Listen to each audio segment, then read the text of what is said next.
Solidariteit daag die voorgeskrewe raskwotas vir die regssektor uit en die brandstofpryse styg weer.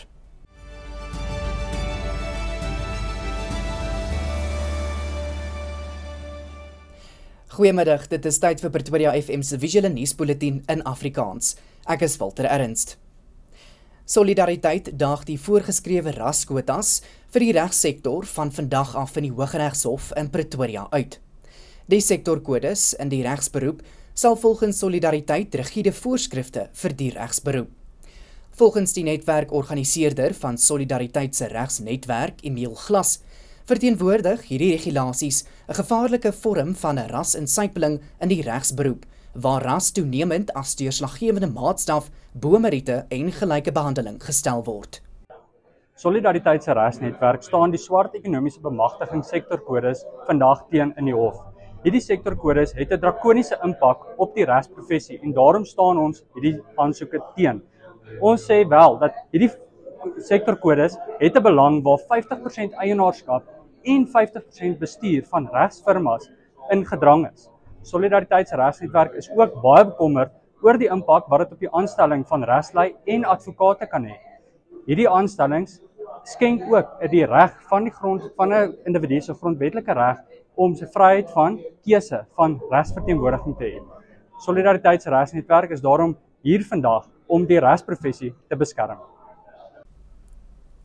'n Verdagte is in hegtenis geneem in verband met die moord op die insolvensieprokureur Bouwer van die Kerk.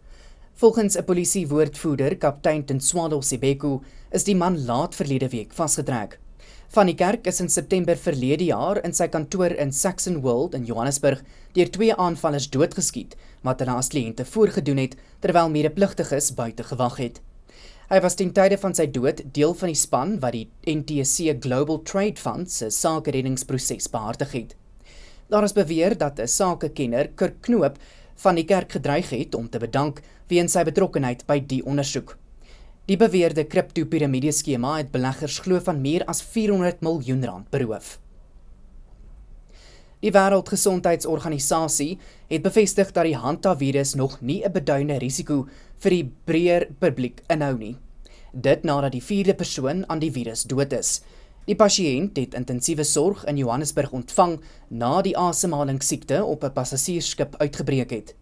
Die skip, die MV Hondius, het sowat 170 passasiers en 70 bemanningslede gehuisves en is tans op 'n seevaart vanaf Argentinië na Kaapverde.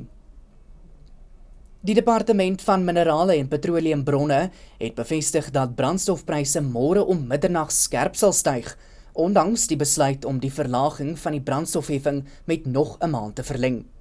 Diesel sal van dese maand R6.19 per liter meer kos, terwyl die prys van albei grade petrol met R3.27 styg. 'n liter parafien sal verbruikers R4.22 meer uit die sak jaag, terwyl gaspryse met R5.07 per kilogram sal styg. Motoriste word gewaarsku om versigtig te wees te midde van 'n toename in vervalste diesel, ook bekend as vuil brandstof in Suid-Afrika. Die brandstof word glo met ander stowwe soos parafien gemeng om wins te verhoog, wat tot laer pryse by sommige vulstasies tot gevolg het. Volgens die bedryfsvereniging vir brandstof lok die hoë brandstofpryse verbruikers om goedkoper brandstof te koop, wat dan soms gemeng is. 'n Span by vanjaar se Durban skieboot klipfees het 'n baie ongewone vangs gemaak toe hulle 'n luislang meer as 2 kilometer van Durban se kus af in die see gesien swem het. Dwayne Boshoff en sy pa het die bykans 2,5 meter lange slang veilig uit die water gehaal en in 'n kompartement op hulle boot geplaas voordat hulle die slangvanger Nick Evans gekontak het. Evans en sy span het die luislang later oorgeneem en veilig strand toe geneem. Die slang is met vars water afgespoel en word nou gemonitor voordat hy weer in die natuur vrygelaat sal word. Boeing het vandag weer in die hof in Chicago in 'n nuwe siviele saak verskyn wat verband hou met die dodelike 737 MAX ongeluk in Ethiopië in 2019, waarin 157 mense gesterf het. Die Ethiopian Airlines vlug 302 het kort nadat dit opgestyg het neergestort. Dit was slegs maande nadat 'n soortgelyke Lion Air ongeluk in Indonesië plaasgevind het, waarin altesaam 346 mense gesterf het. Boeing het vroeër erken dat teensaak sagte ware by albei die ongelukke betrokke was.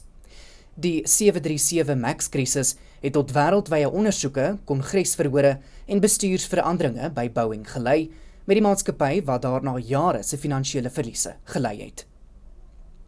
En dit bring ons aan die einde van vanaand se Visuele Nuusbulletin in Afrikaans. Ons het môre weer 'n afspraak.